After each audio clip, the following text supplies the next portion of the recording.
المرسلین وعلی آلہ وصحبہ اجمعین اما بعد۔ امید ہے کہ آپ سبھی حضرات بخیر ہوں گے اور عید الاضحیٰ کی تیاریوں میں مشغول ہوں گے انشاءاللہ۔ آپ کے یہاں یعنی ہندو پاک میں غالباً جمعرات کے دن عید الاضحیٰ ہے، ہمارے یہاں بدھ کے دن ہے انشاءاللہ تعالی۔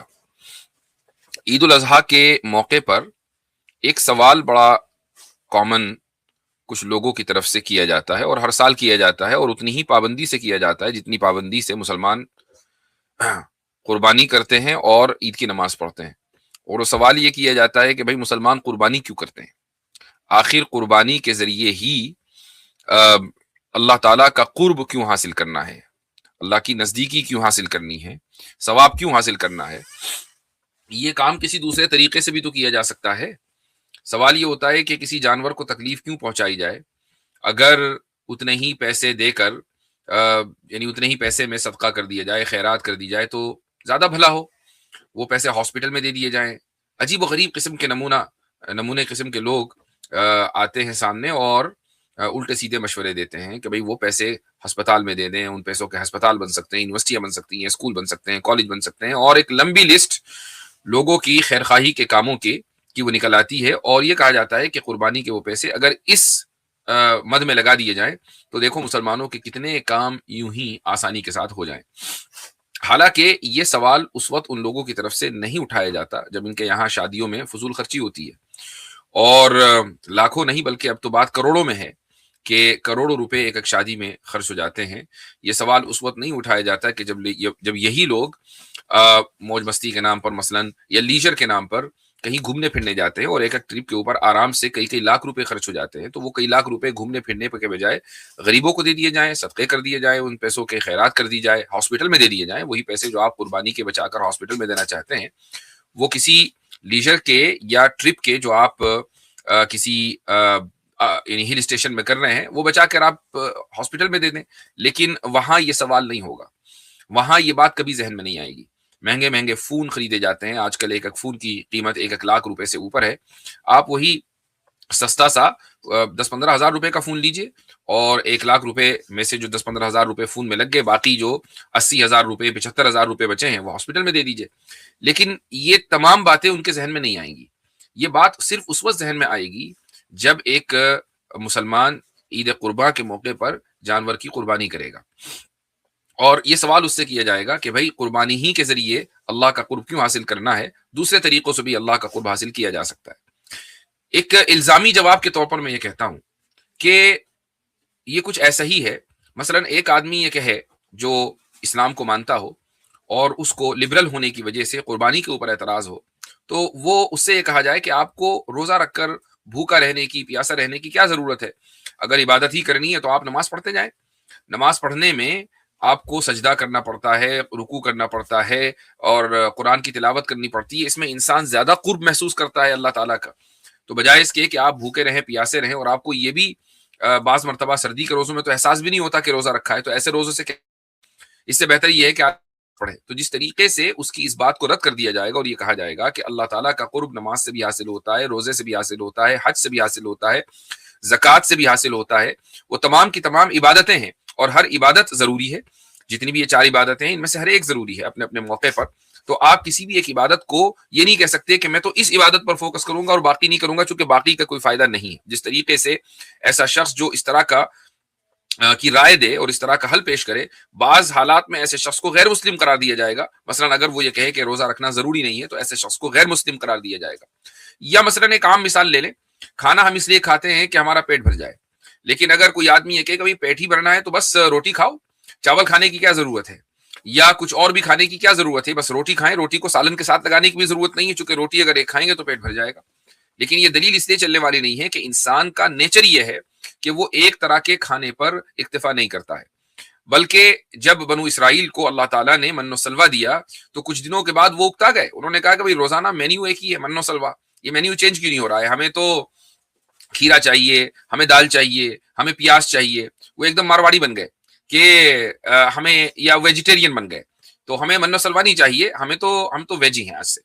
تو انہوں نے بھی یعنی مینیو چینج کرنے کا کی خواہش کا اظہار کیا اور اللہ تعالیٰ نے پھر من و سلوہ ان سے واپس لے لیا. تو انسان کی بعض مرتبہ فطرت یہ ہوتی ہے کہ وہ ایک طرح کے کھانے پر اکتفا نہیں کرتا ہے، اس کو الگ الگ طرح کے کھانے چاہیے ہوتے ہیں. تو آپ یہ دلیل کام کرنے والی نہیں ہے کہ آپ بس ایک ہی طرح کا کھانا کھائیں اور مقصد چونکہ پیٹ بھرنا ہے تو آپ کا اس سے پیٹ بھر جاتا ہے. اسی طریقے سے الگ الگ طریقے ہیں اللہ تعالیٰ کا قرب حاصل کرنے کے، ان میں ایک طریقہ عید کے موقع پر قربانی کرنا بھی ہے. لیکن یہ یاد رکھنا چاہیے کہ اگر کسی جانور کو اس لیے ذبح کیا جا رہا ہے کہ اس کو تکلیف پہنچائی جائے، یا اس لیے ذبح کیا جا رہا ہے کہ اس سے صرف گوشت مل جائے، تو اس کو قربانی نہیں کہتے. قربانی کے لیے وقت بھی متعین ہے اور اس کے دن بھی متعین ہے اور جانور بھی متعین ہے. ہر طرح کا جانور، مثلا حلال جانوروں میں چکن بھی ہے تو کیا چکن کی قربانی ہو سکتی ہے؟ حلال جانوروں میں فش بھی ہے، مچھلی ہے، تو کیا مچھلی کی قربانی ہو سکتی ہے؟ اور بہت سے پرندے ہیں، کیا ان کی قربانی ہو سکتی ہے؟ میں کہتا ہوں کہ ہرن ہے، ہرن کی قربانی نہیں ہو سکتی. تو جو جنگلی جانور حلال ہیں ان کی قربانی نہیں ہو سکتی. تو اس کا مطلب یہ ہوا کہ جانور بھی متعین ہے اور زمانہ بھی متعین ہے. اگر آپ کے علاقے میں جو عید کی نماز مرکزی جگہ پر ہو رہی ہے، اس نماز سے پہلے مثلا آپ نے اگر عید کی قربانی کر دی، یا اپنی نماز پڑھنے سے پہلے، چونکہ آج کل ایک ایک شہر میں الگ الگ جگہوں پر نمازیں ہوتی ہیں، تو آپ نے اپنی نماز پڑھنے سے پہلے اگر عید کے دن قربانی کر دی تو وہ قربانی قابل قبول نہیں ہے. جانور حلال ہو جائے گا، گوشت حلال ہے، لیکن اس کو آپ قربانی یا اس کو عبادت آپ نہیں کہیں گے. یا مثلا عید کے 3 دن گزر گئے، اب آپ قربانی کر رہے ہیں تو وہ جانور حلال ہو جائے گا لیکن اس کو قربانی نہیں کہیں گے. آپ اگر عید سے پہلے قربانی کرنا چاہتے ہیں 2 دن پہلے، تو انجینئر مرزا کے نزدیک تو شاید آپ کی قربانی ہو جائے، لیکن ظاہر ہے کہ آپ سمجھ سکتے ہیں کہ انجینئر مرزا کے فرقے میں یہ ایک اس کی فقہ میں ایک نیا اضافہ ہے اور اس کو امت کبھی قبول کرنے والی نہیں ہے. تو لیکن اگر اصل جو اسلام کا طریقہ ہے وہ یہی ہے کہ جب عید کی نماز پڑھ لی جائے تو قربانی اسی وقت کی جائے گی. تو اس کا مطلب یہ ہوا کہ قربانی کرنے کا مقصد جانور کو تکلیف پہنچانا نہیں ہے اور خالص گوشت حاصل کرنا نہیں ہے. اگر تکلیف پہنچانا اسلام میں، جانوروں کو تکلیف پہنچانا جائز ہوتا تو بخاری میں اور صحیح حدیث کی کتابوں میں 2 روایتیں ملتی ہیں. نبی کریم صلی اللہ علیہ وسلم جب معراج تشریف لے گئے تو وہاں پر آپ علیہ الصلوۃ والسلام نے ایک عورت کو دیکھا کہ اس کو عذاب دیا جا رہا ہے. کیوں عذاب دیا جا رہا ہے؟ کیونکہ اس نے ایک بلی کو پالا تھا اور نہ تو وہ اس کو کھانا دیتی تھی، نہ اس کو کھلا چھوڑتی تھی کہ وہ جا کر خود اپنا پیٹ بھر لے. تو اس طریقے سے بلی کو تکلیف دینے کی وجہ سے ایک عورت کو عذاب دیا جا رہا تھا، اور ایک شخص کو جنت میں دیکھا اور اس کے جنت میں داخلے کا سبب یہ بنا کہ ایک پیاسا کتا تھا اور اس نے اس کتے کو پانی پلا دیا. تو اگر کسی بلی کی وجہ سے عذاب دیا جا سکتا ہے اور کسی کتے کی وجہ سے جنت میں ایک انسان پہنچ سکتا ہے، تو اس سے پتہ لگتا ہے کہ اسلام نے اینیمل رائٹس پر ہی کتنا زور دیا ہے. جہاں انوائرمنٹل رائٹ ہے اور ہیومن رائٹس ہیں، اسی طریقے سے اینیمل رائٹس بھی ہیں. تو جانور کو تکلیف پہنچانا یہ اسلام میں جائز نہیں ہے. لیکن چونکہ انسان کو پیدا ہی اس لیے کیا گیا ہے کہ وہ اس پورے نیریٹو کو اور اس پورے انوائرمنٹ کو کنٹرول کرے. انوائرمنٹ کی ایک چیز انسان کے لیے بنی ہے، انسان مخدوم ہے اور ہر چیز خادم ہے. تو اگر کوئی اعتراض کرتا ہے کہ جانور کو ذبح نہیں کیا جانا چاہیے، تو گویا کہ وہ کہہ رہا ہے کہ جانور کی تخلیق جس مقصد کے لیے کی گئی ہے اس مقصد کو آپ پورا نہ کریں، وہاں سے آپ نیوٹریشن نہ لیں، وہاں سے آپ کھانا نہ لیں. تو گویا کہ خالق نے، اللہ تعالیٰ نے اس پوری کائنات کو جس انداز سے بنایا ہے کہ انسان کو مرکز میں رکھا ہے، سینٹر میں رکھا ہے، پوری کائنات کو اس کی خدمت کے لیے بنایا ہے، آپ اس پوری ترتیب کو بگاڑنا چاہتے ہیں.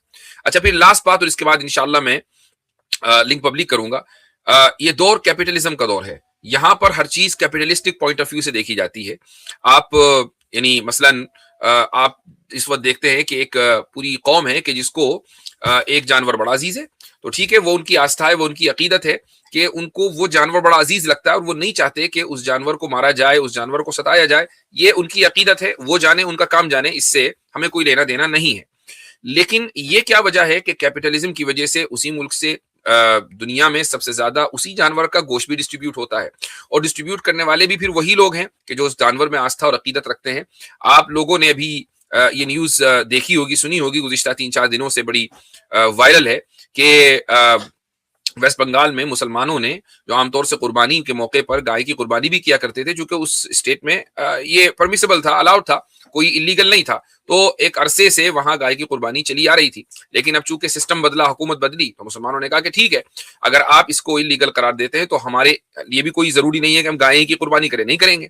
لیکن احتجاج کون کر رہا ہے؟ احتجاج وہی ہندو برادری کر رہی ہے جو یہ کہتی ہے، جن کے نزدیک گائے ایک مقدس جانور ہے اور جو گائے میں عقیدت اور آستھا رکھتے ہیں. اب چونکہ مسئلہ پیسے کا آیا تو پھر وہی لوگ کہ جو گائے میں آستھا رکھتے ہیں وہ یہ چاہتے ہیں کہ گائے کی قربانی ہو. آپ کو یہ بھی حیرت ہوگی جان کر کہ بہت سی بڑی بڑی چیریٹی آرگنائزیشنز انڈیا میں ہی جو بڑے بڑے سلاٹر ہاؤسز ہیں وہاں پر قربانی کراتی ہیں اور وہاں سے قربانی کا گوشت پیک ہو کر دنیا بھر میں ڈسٹریبیوٹ ہوتا ہے.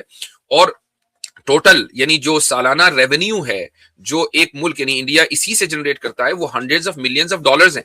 یعنی یہ کوئی 1-2 ملین ڈالر کی بات نہیں ہو رہی ہے، hundreds of millions of dollars کے جانور خریدے جاتے ہیں، ان کو سلاٹر ہاؤس میں سلاٹر کیا جاتا ہے، پھر اس کے بعد گوشت کو پیک کر کے اس کو دنیا بھر میں ڈسٹریبیوٹ کیا جاتا ہے.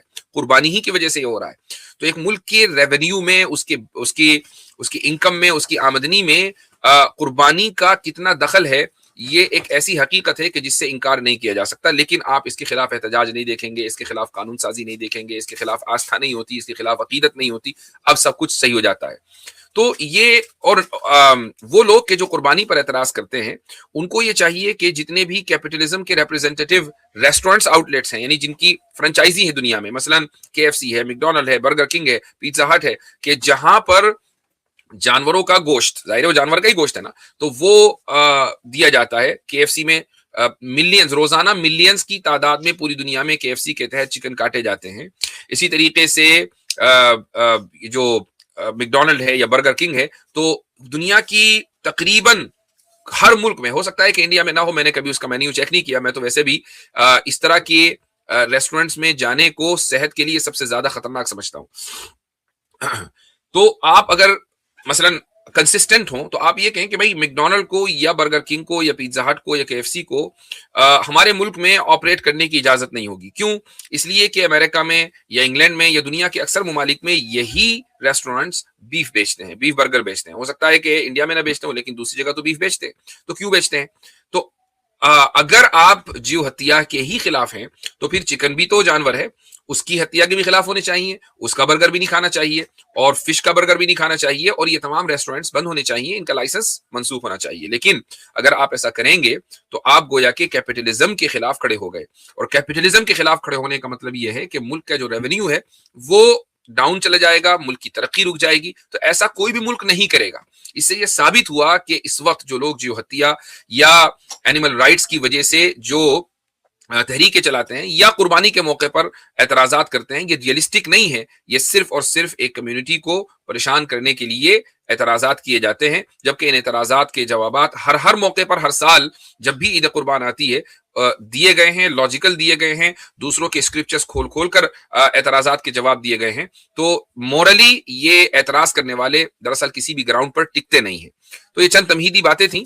انشاءاللہ اب ہم لنک پبلک کرتے ہیں، اور ہمارا اصول وہی ہے کہ پہلے ہم غیر مسلم بھائیوں کو لیں گے. میں آپ سبھی حضرات سے یہ گزارش کروں گا کہ اس ویڈیو کو اپنے جتنے بھی گروپس ہیں اس میں شیئر کریں. اسی طریقے سے اگر آپ لائک کریں گے تو اس سے یہ ہوگا کہ جو یوٹیوب الگوریدم ہے تو آپ کے جو فالوورز ہیں یا جو آپ سے لوگ جڑے ہوئے ہیں ان تک یہ ویڈیو پہنچے گی. یہ ضروری ہے کہ اسلام کا جو پیغام ہے مسلمان نہیں پہنچائیں گے تو پھر کون پہنچائے گا؟ ہمارا کام ہے یہاں آ کر گفتگو کرنا، آپ کا کام ہے اس گفتگو کو آگے پہنچانا.